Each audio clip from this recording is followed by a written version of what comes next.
Morning, everyone. We'll get started in just a couple minutes. If you're here already, please take a look at the video description, and there's a link to a simulation that we'll be using momentarily. It's called a PHET, P-H-E-T. Yeah, go ahead and open up. It uses Java, so hopefully your machine is set up for it. Thanks.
So, good morning. Seems like it'll be a fairly intimate affair, but the simulation, you can find the link for which in the video description of this live stream. So, I'll gently get started, and hopefully, by the time we get to it, you'll be all ready to go. So, magnetic induction. So, you've seen some of the pre lecture, and you kind of have some idea what's going on. The calculation is not too crazy in this section. It's the direction that seems to be probably the most troublesome bit. So we'll go through that in detail, and we'll go through some application, but most of the quantitative problem solving, you'll find those in the video examples. But of course, if you have any question about that, please email me. So last time we started with talking about the similarity and some of the differences between electric and magnetic fields. And indeed, there's a bit of a parallel there with some modification. Furthering this analogy, we know that charges create electric field, but then an external electric field can induce a charge, right? It can displace your charge and separate them, creating an electric charge. So, since we know that current creates magnetic field, is it possible for an external magnetic field to induce a current? So to explore that a little bit, that's why I asked you to look at the simulation. So you can find the simulation at this link here.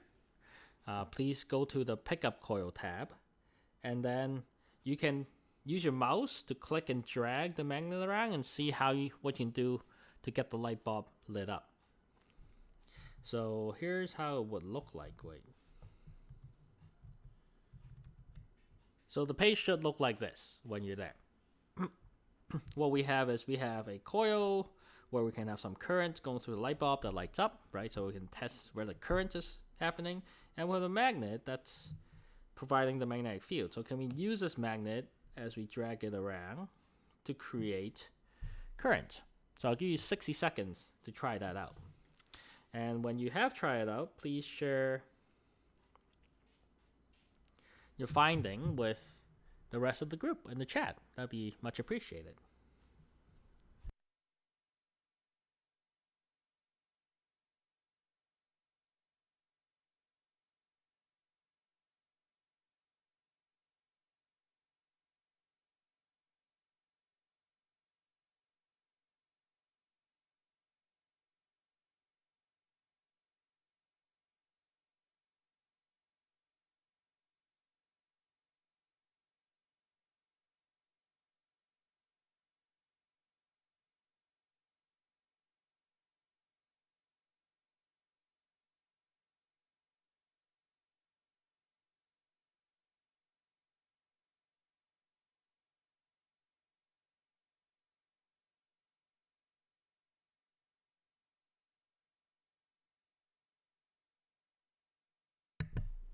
So what did everyone try and found out worked? Would anyone like to share something on the chat?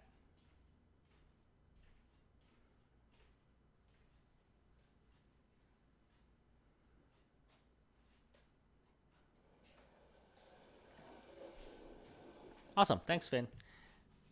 So I hope you've noticed that it's not as simple as just exposing the coil to magnetic field, right? There's tons of magnetic field here near the magnet, right? Near the poles of the magnet. If we move it into the coil, there's no current, right? It's not as simple as just exposing a coil to magnetic field. You find that, as you were saying, you have to send it through, meaning you have to move it, right? So it's not just as simple as having magnetic field, it's that the magnetic field has to be changing. You have to move it all the time. You have to keep moving it in order to make it go bright. In order to create current, you have to have the magnetic field change. That's the key difference.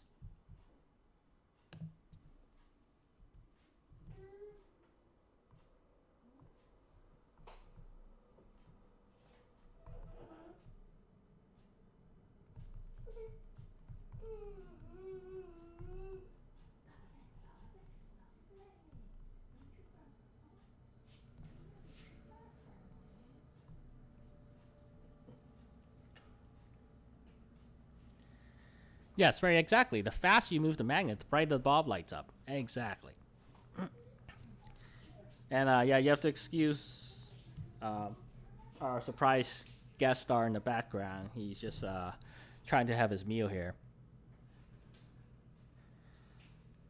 But the key thing is that it's the change in the magnetic field that induces a current around a loop, right? Around, because you can't have a single wire to have current. It has to be in a loop. So then the first big thing is we're talking about the change. So it has to change. The second addition is that we're not just talking about magnetic field specifically, but when we define a loop, right, there's an area within which the magnetic field can go through. So to measure how much magnetic field goes through that loop, we, instead of using magnetic field, we use the concept of magnetic flux.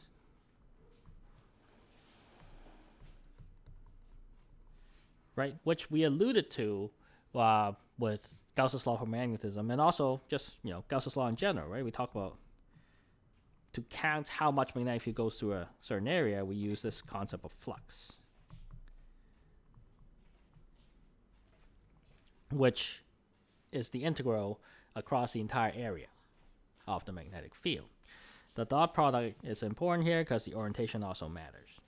So you need a changing magnetic flux to create a current around that loop that encloses that area.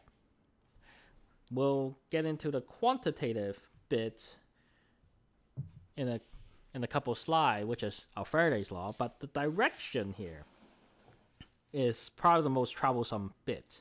And it's so troublesome, there's a separate law for it called Lenz's law. So to demonstrate that, I'm going to show you this demo. So let's get started. Let's open up that camera.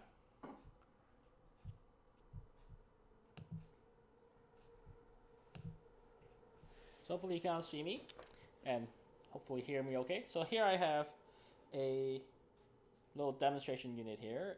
They have hollow tubes of different material. We got plastic, brass, aluminum, and copper. And here we have these little magnets in the shape of a ring. Not sure you can see that very well. But these are magnets, right? If you have a little magnetoscope in here, you can test it and say, oh, well, the magnetic poles go up and down, right? Because the magnetic field goes up and down. So in this case, we have north pointing towards that. So that's the south end, and the bottom is the north end, right, for each and every one of these. The magnets are big enough that they slide freely, so there's no friction in here, right? If I just let it go, it just drops. None of these material is magnetic, right? There's no magnetism whatsoever in any of these. So what do you think will happen if I flip this thing around and let all the magnets fall? Give you 30 seconds to maybe type something in the chat and share.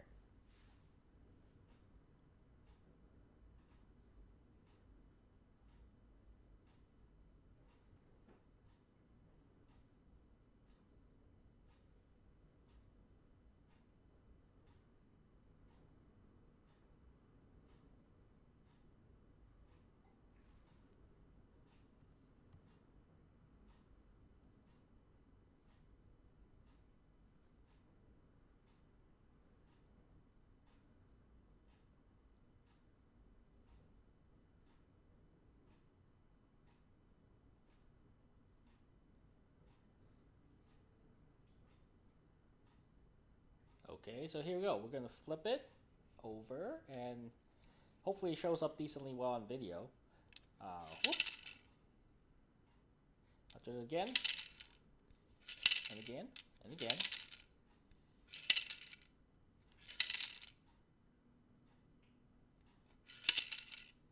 Right? So now you've seen it, what do you guys observe? What do you see?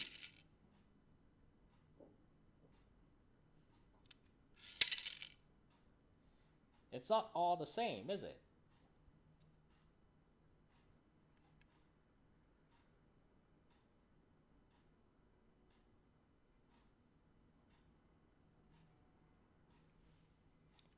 Right, the one on this side,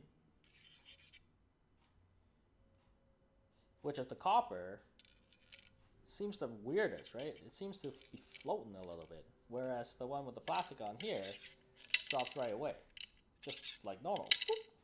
Whereas this one kind of gently floats down. Ooh, whoops. Kind of hard to aim this camera here, right?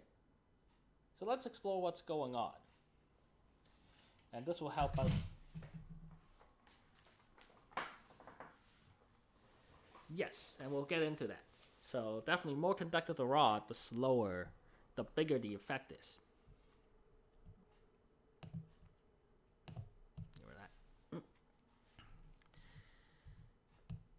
So the situation that we have here, let's try to draw that real quick. We have a magnet, right? That's kind of looking like the shape. Very lovely shape. Around this hollow tube, that's the before picture. And let's say the north and the south end goes like that. And then the afterwards, this thing has fallen a little bit further, right?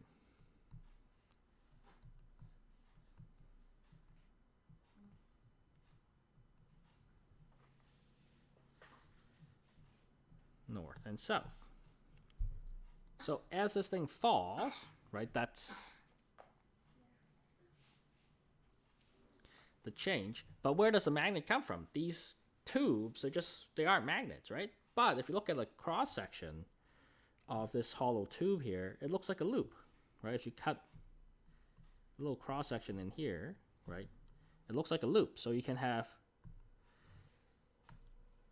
you can talk about the magnetic field going through that loop, right? When it's nice and close, you can see that a good amount of magnetic field goes through it, out of the north into the south, right? But then that same loop, a little bit later,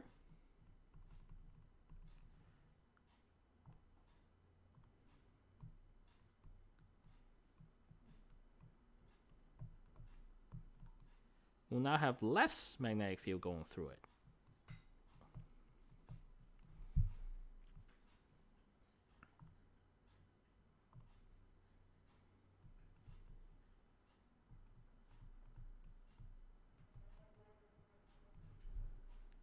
So as a result of changing magnetic flux, you have an induced current, right? So you get current in a loop, which then acts as a magnet.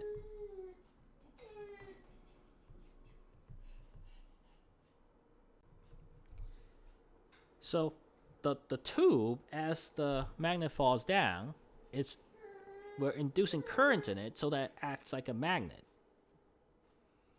And then the direction follows this very specific thing called Lenz's law, which determines the direction. In short, Lenz's law is basically saying that nature is a bit troublesome in that it always undo our change.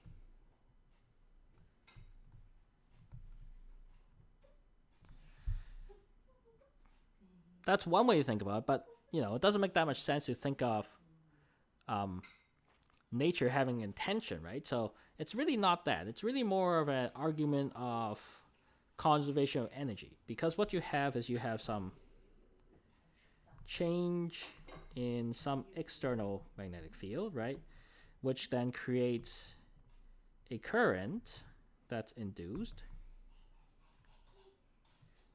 which then creates magnetic field that's induced, right? Now, if this thing doesn't oppose, so again, if the induced magnetic field doesn't oppose the original change, what happens is, as we create more current, more magnetic field, that will create more current, more magnetic field, and you get this positive feedback loop, and the whole thing just blows up, right? We don't observe every day in our nature that things blow up, so therefore that can't be true. So the induced current must produce an induced magnetic field that opposes the original change in the first place. So in so many words,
low lengthy, but let's see how we apply this in that last situation. Oh, sorry, before that. So that's the long statement of it, but the practical how to do it in a step-by-step process, and it is a multi-step process. There's no one step, one funny right-hand rule that will solve everything for you. You do have to go through these steps, and these steps are, first, you draw the before and after picture so you can see what's happening to the magnetic flux. How is the magnetic flux being changed, right? Find the change in magnetic flux. Then you draw the induced magnetic flux, which is opposite to that change, be it increasing or decreasing, and which direction is the field. Once you know the direction of the magnetic flux that's induced, you can work out the direction of the current through using a right-hand rule. Okay, now let's apply it to the situation we had before. So here, I've already drawn the before and after picture. And I've even color-coded properly. So the external magnetic field, there's less upward flux, right? There's 3 lines upwards before, now 1 line after. So as a result, your induced magnetic field, let's put that in blue, to make up for the loss,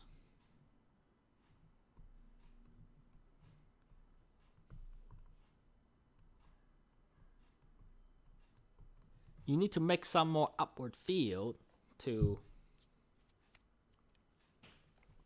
undo that change.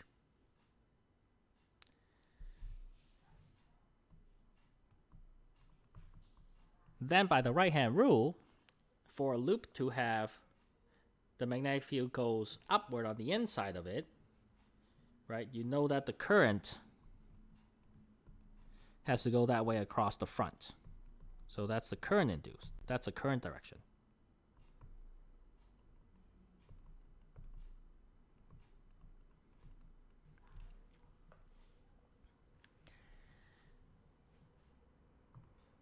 In terms of picturing how it interacts with a magnet, you can picture that this loop now has magnetic field that goes upwards like that. So it kind of looks like a north and a south pole. So you can see how this south pole in here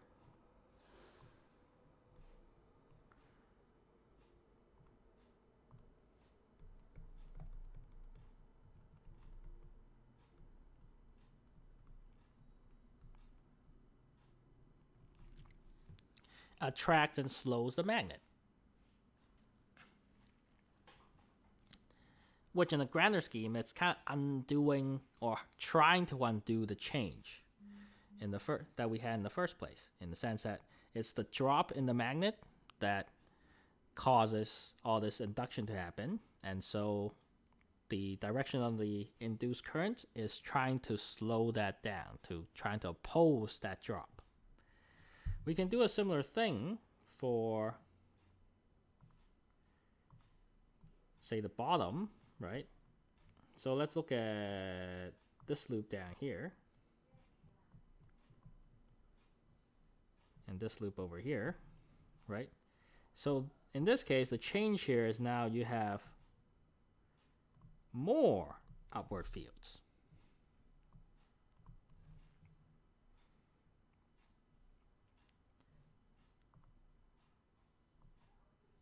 So then to oppose that change,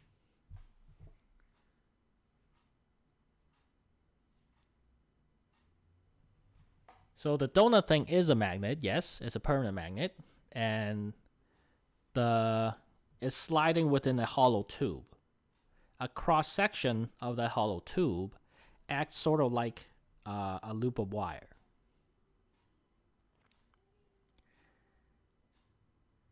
So it's not so much like a wire that the current goes up and down. It's that we're going to be inducing these current that goes around in a loop.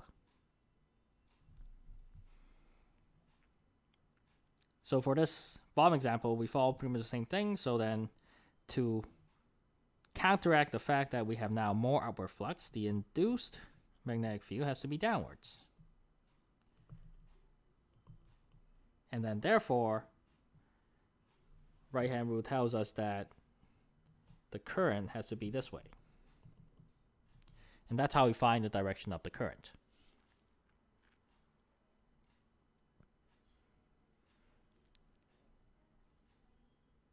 So you gotta go through this process every single time. And that's Lenz's law. Oh, so then back to the actual demonstration. Why were we seeing different behavior to each of these different material? Well, notice that the magnetic field that ends up, one last step. That's a south pole, so that's going to be repelling, and again, it's going to be slowing us down.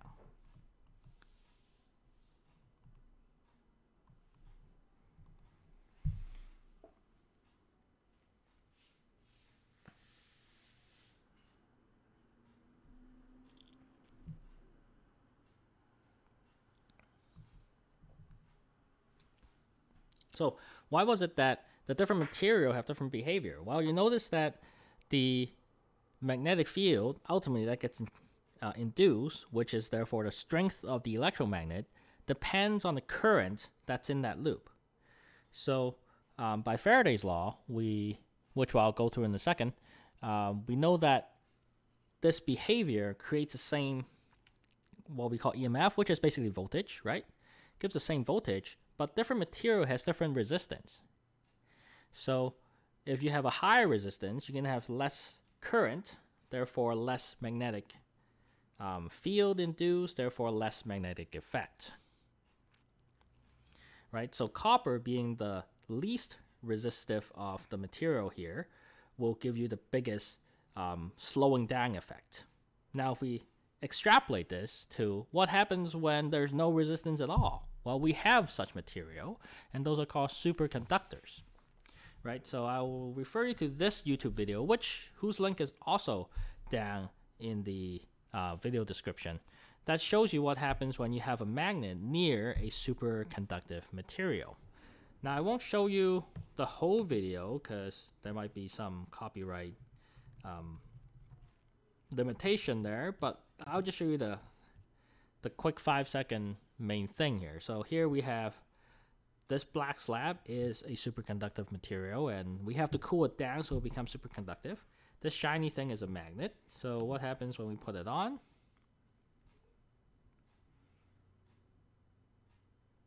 Boom.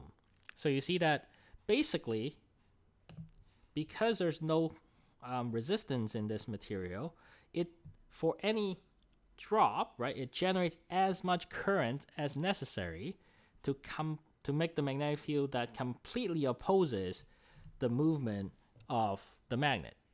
So it completely cancels out that dropping motion. And this is what we call magnetic levitation. So I'll leave it up to you to watch the whole thing yourself. But let's get to the quantitative side of Faraday's law.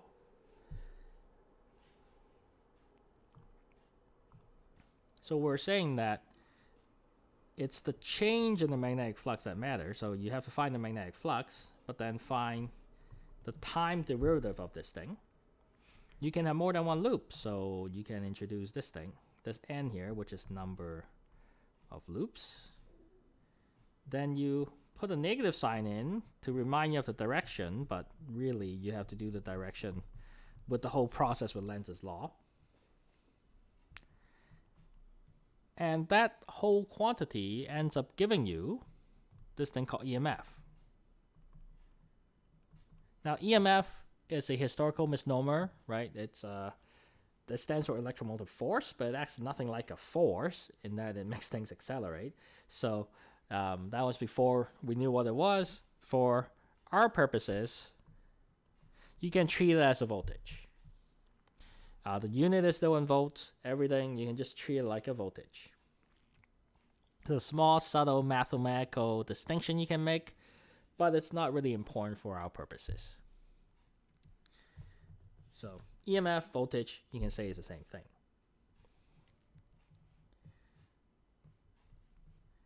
And then this here is magnetic flux, of course. Magnetic flux, recalling how we define flux.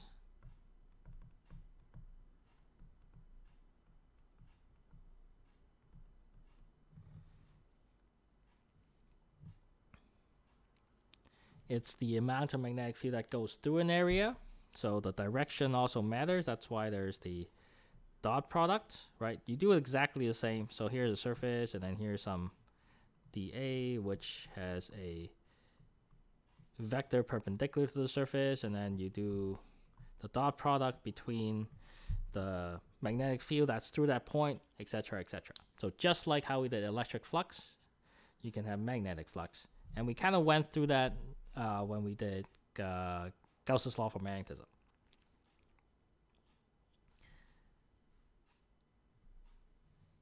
So just to be extra clear, this is the magnetic flux through an area enclosed by a loop. And this is the voltage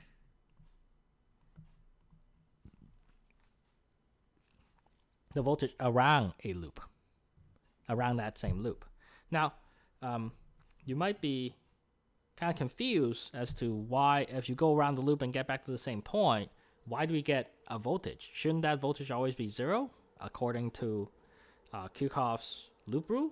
Well, Kirchhoff's loop rule doesn't take into account magnetic induction.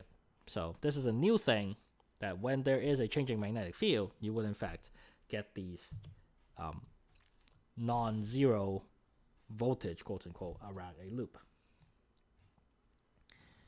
So looking at this magnetic flux expression, it suggests to us a few ways that we can induce current, right? Because you're looking at the flux, which is B dot dA, it is possible to, well, you can change B, or the magnitude of B. So for instance, you could have a loop, right? You have strong magnetic field to start with, and you have a weak magnetic field to end up with. That's one way you can induce a current. You can change the area.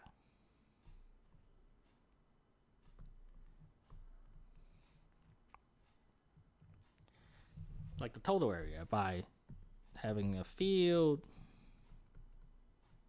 right? You're enclosing all of it, then you're enclosing less of it, right? There's other examples in the book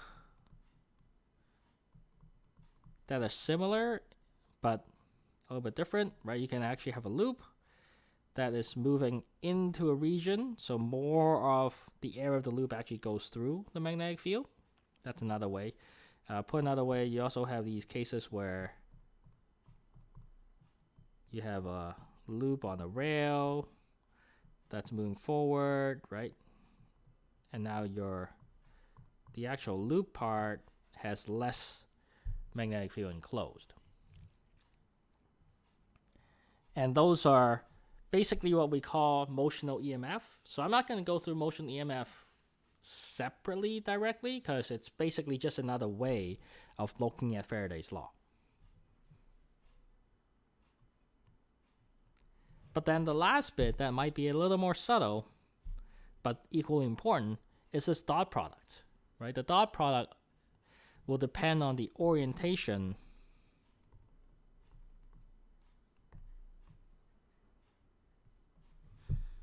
of the magnetic field relative to your area. So if you have a thing like this, and then later on you spin it like that, that's going to change the magnetic flux as well, because your area is no longer perpendicular.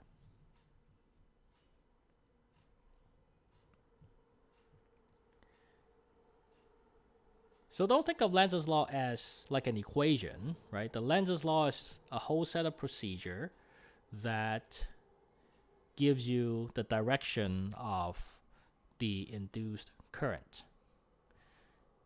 For once you figure out that direction, then you can do Faraday's law to get the magnitude of your EMF or your voltage to find the current or whatever. And then you don't have to worry about the negative sign. So the negative sign is there to remind us that Lenz's law is there, but for most practical purposes, we kind of find the magnitude and the direction separately.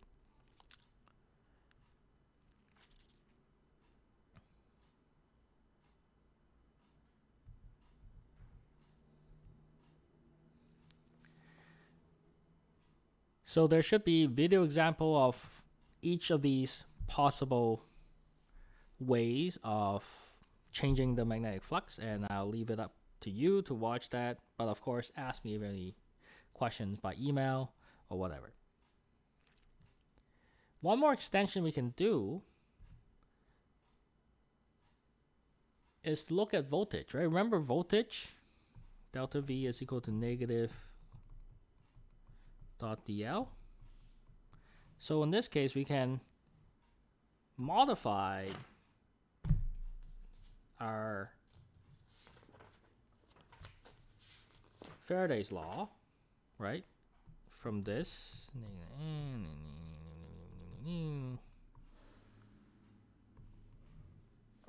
into something that looks a little intimidating, but hopefully you have all the tool set to interpret now. This thing is a voltage, so you can look at it as, and we put the little circle here because this is a closed loop, right? We're going around in a circle.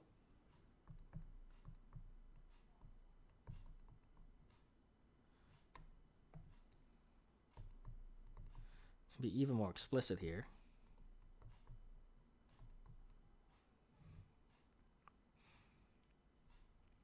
So this is the magnetic flux through, let's not use surface, let's use area. Area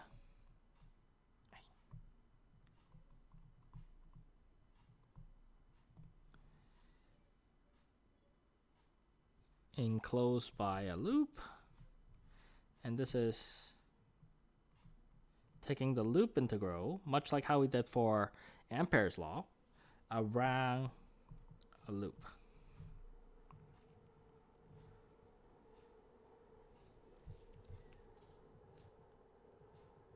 Why do we write it this way? Because it introduces us a very important point in that you can see here on the right hand side, if you change your magnetic field, on the left hand side, you're going to create some electric field. So a changing magnetic field will create an electric field. And we'll revisit this idea towards the end of the course.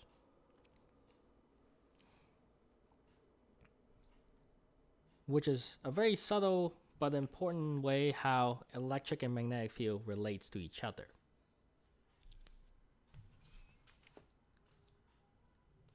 So moving on to a couple simple applications, right? Now that we're able to induce current and voltage, we're just making electricity, right? So what do we call that device?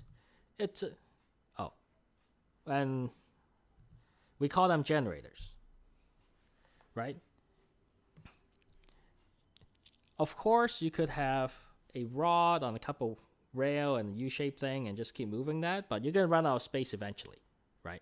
So in most cases, when we build generators, we're going to have a loop of wire that continue to change orientation within a magnetic field, right? That keeps the magnetic flux changing. So you can accomplish that by putting permanent magnets like that. Put a loop of wire, right, in and out or whatever, and just spin it.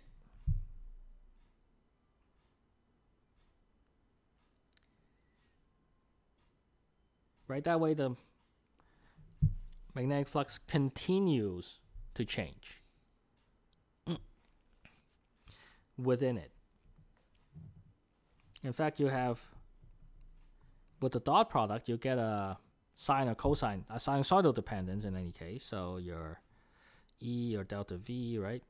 It's going to have that kind of shape. And if you're supplying this through a simple resistive load, I is equal to V over R. So that's also going to have sinusoidal shape, right? And that's kind of why we call this alternating current.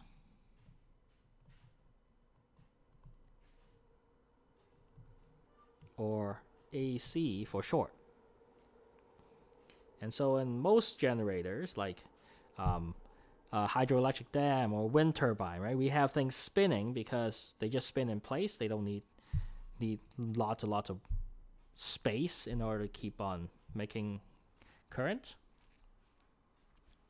That most power generation, electricity generation, happens in AC, and then for other reason we continue to transmit in AC and bring it into our home in AC. So one more easy demonstration.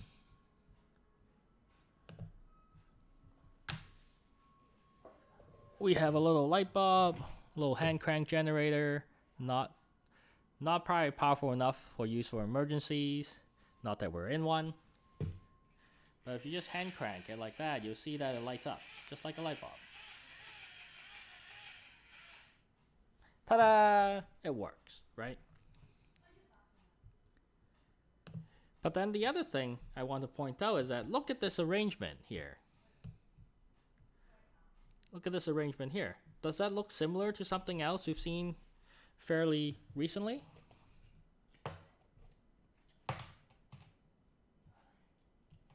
When you have a loop of wire sitting in a magnetic field, that looks just like a motor, right?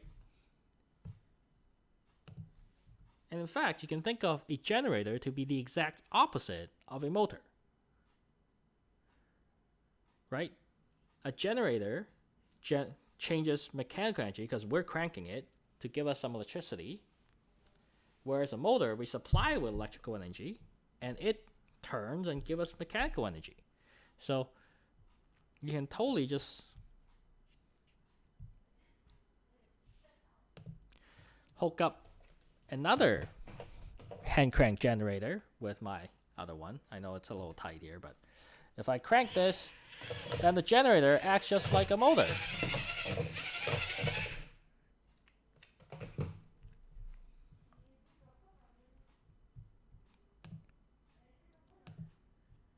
Of course, whether you're building a power generating turbine or a motor, there's different ways to optimize the design, but the basic principle is completely reversible.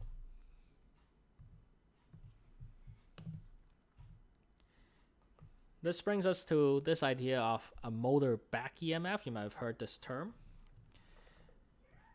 What we're kind of saying is, as we supply a voltage or current to move a motor, right, that coil is rotating within the magnetic field that's making it move in the first place. But the coil sees a changing magnetic flux. So then this motor in itself, as it spins, acts kind of like a generator, and it creates a voltage that, by Lenz's law, opposes the original voltage input. So we call it back EMF because it's opposite to what we supply it, and therefore reduces the voltage difference to the coil and reduces the current, and it actually reduces the torque. So as a electric motor spins up, it's going to get less and less current and therefore less and less torque. Not that this is necessarily a bug per se, right? If you consider many more and more cars nowadays uses electric motors, like electric vehicles or whatnot, right? What that's telling you is that you're going to get the most torque to get you the most acceleration when you have no speed, or when you have near no speed. So for the application of the car, it's actually quite useful because you get to speed up the most when you're just starting up, which is likely when you want to speed up the most. So that's why people say that electric cars have good low-end torque. You have high torque at low speed. And that's partly what makes like your electric cars have such good acceleration, 0 to 100 sort of characteristics. And one more application I want to go through you is that when we talked about the speaker last time, right? We can run that reverse too and just make it a mic.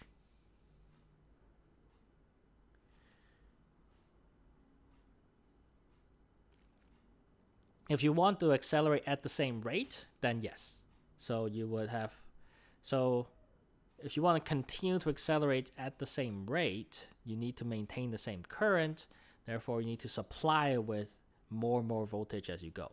But it's quite possible that once you get up to 40 kilometers an hour, you don't need that acceleration to be quite that big, right? So, okay. So last time we had the speaker moving. We're using an electromagnet to move a diaphragm up and down to make sound. So the reverse is, if we have sound wave that makes a diaphragm move up and down, we can use that to move a magnet up and down to induce currents in the coil that we can read and use as a mic. Now, there's other principle on which you can build microphones. Like one way is you use it more like build something like a capacitor, and that will work too. But these things we call dynamic microphone, and it's basically the reverse of a speaker. So back in the days when you still have separate inputs into your computer, say, for your mic and your headphones, in a bind, you could actually plug in your headphones into your mic jack and then scream into your headphones, and it works decently well as a mic. So nice kind of reversible parallelism with these kind of applications. So that's kind of all I have for you this week. Again, all the nitty-gritty quantitative stuff is on the video example as posted. So if you have any questions specific about that, you can, of course, contact me, and I'll be sticking around for the next 15 minutes at least, or 5 to 15 minutes, depending on how many people ask questions, for any questions. So thank you very much. I'll post the quiz next Monday. I'll mark your midterm over the weekend, and I will see you same time next week for another one of these live stream session. Thanks.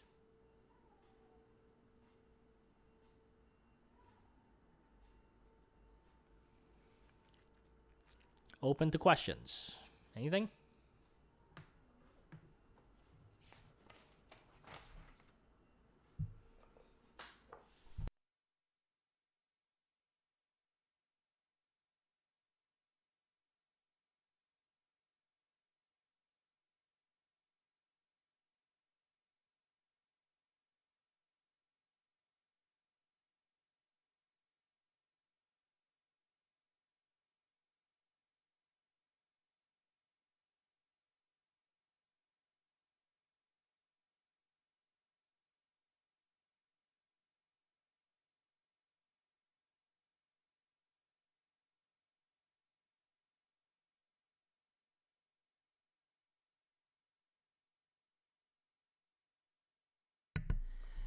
Okay, let me open it first.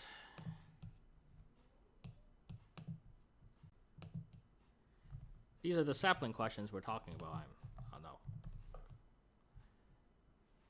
I'm assuming.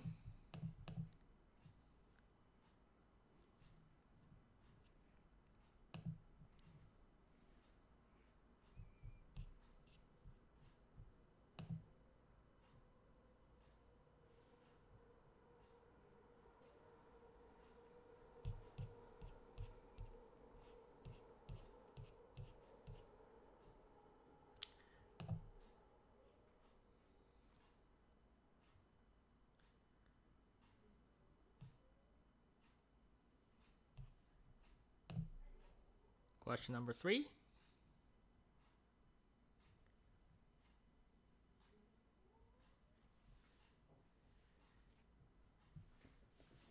So a simple bar magnet is held as shown on a line with the central axis of a circular wire. If the magnet begins to move, the induction result in the wire from the magnet. So the magnet moves to the left. Which direction will the resulting force on it act? So that would be, that's a simple statement of Lenz's law.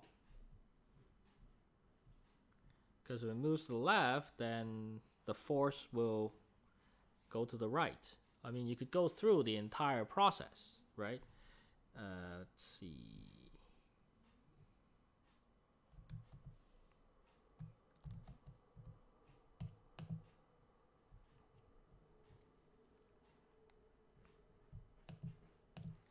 Let's key up to that somewhere and then paste this in. Close enough. So actually, this is similar to the for Alan's questions as well. This is similar enough to the metal ring moving downwards. So in this case, we have a magnet that moves, that is in this case moving to the left, right? So the magnetic field of a magnet goes out of the north into the south. So as the magnetic field moves further, right, then the change is that you have less B that way.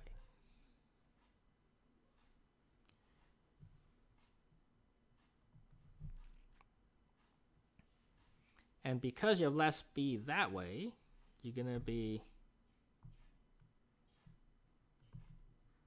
inducing some B into the towards the right to make up for that lost. And so in order for you to have a magnetic field like that, for this question, you can think of this acting like a north-south like that. And so the north is going to be attracted to the right to the south pole of the induced magnet. And then, of course, you can then work out that the current direction goes down in front and up in the back, or whichever, right?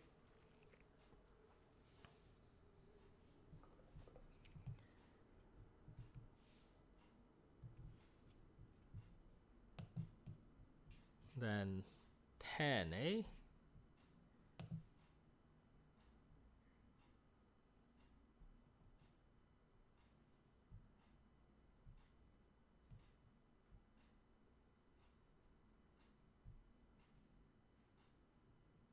Induced electric field at a perpendicular from the axis solenoid.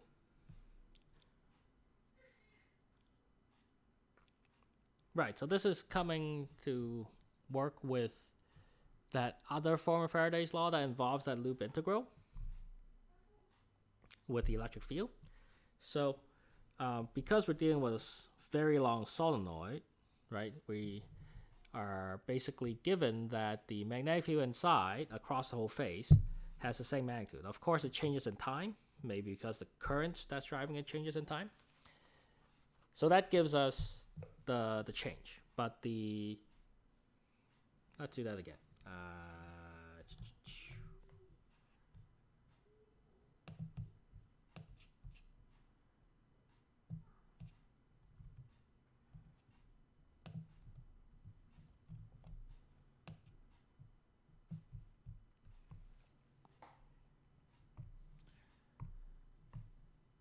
So this is the one where we do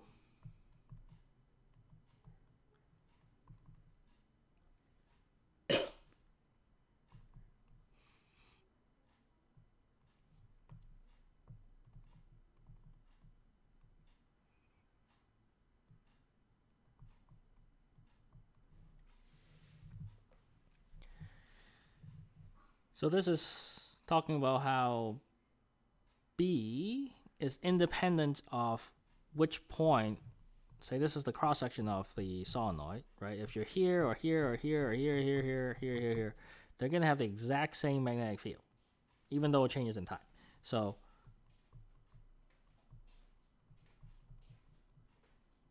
B is uniform with respect to A. That's the first thing. So then this pops out, and then you just get B times A. The area is not changing, so the area can pop out of the derivative. But then B itself has this time dependence as a function of time. So then you have a comes out, d dt of the function, which is b max, cosine omega t, right? So then from that, you can work out exactly how much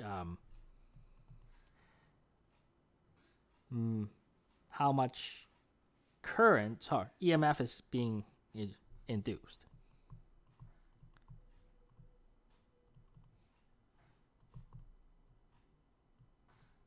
Omega negative sine omega t, right? But they're talking about the maximum, right? So then we just pick off just this chunk as the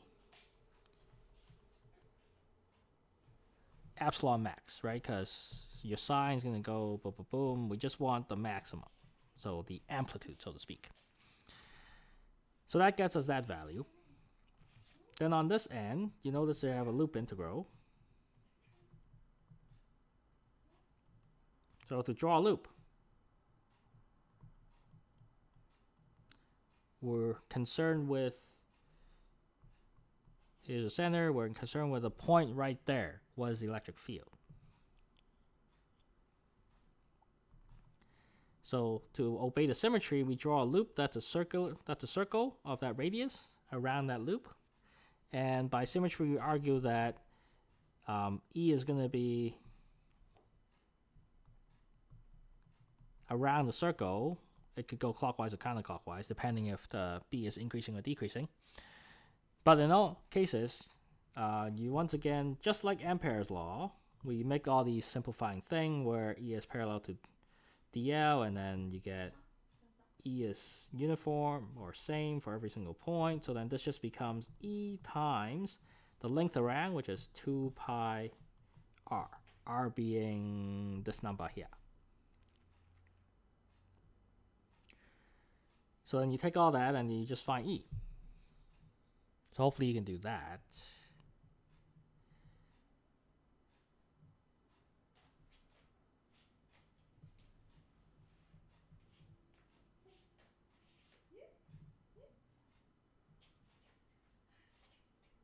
Except that, one thing I forgot, this A here is the area enclosed, right? So then this is also pi little r squared.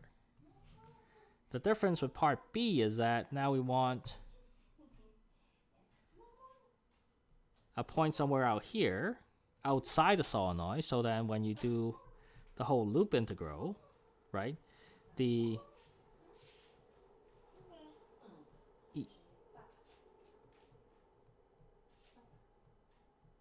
have two different radius to play with. So in that case, this is still 2 pi little r for the length of the loop. Whereas this guy, the area here, is just the area with the magnetic field. So this is going to be pi big R squared. So that's the difference between the two cases.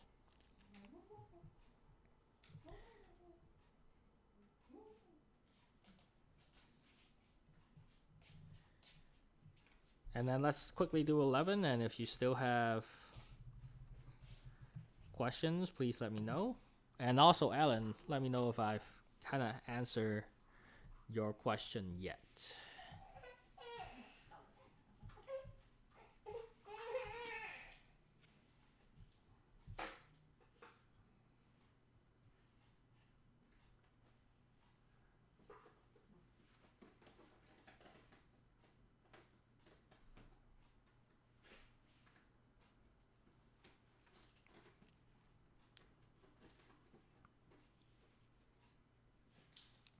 So this question 11 is about the motional EMF.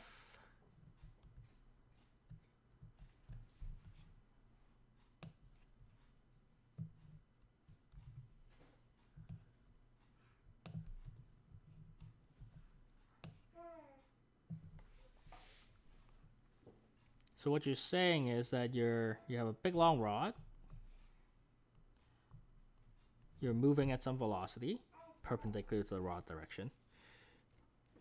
And then we have some kind of magnetic field that's, say, perpendicular. I don't know if it's up or down.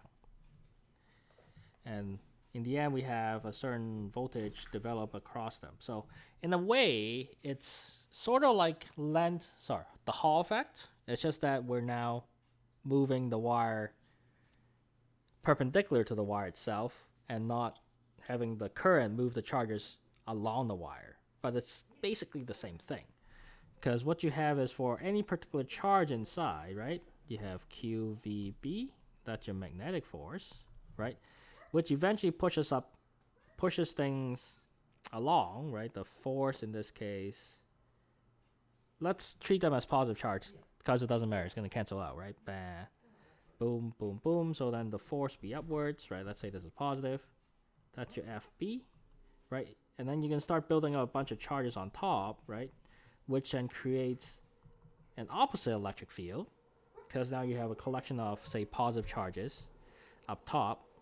And eventually, that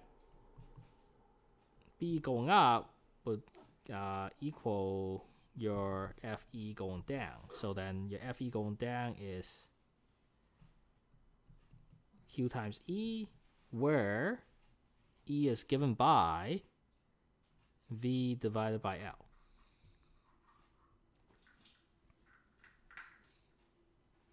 Right, L being the length of the wire. So QVB, zoop, zoop. So then you know that you can then solve for your magnetic field.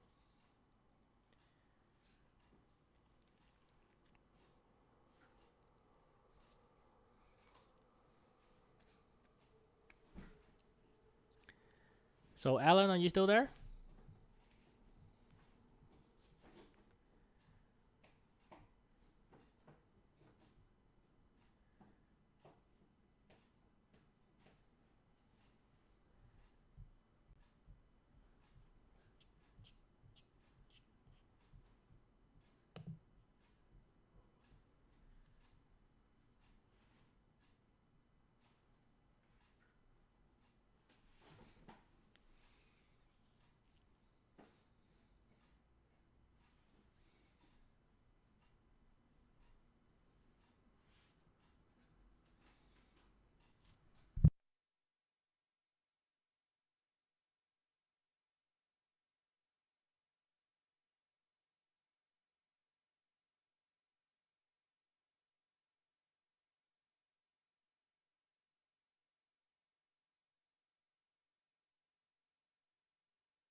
Okay, then in that case, I'll be signing off. I will see you next week. Thank you. Bye bye.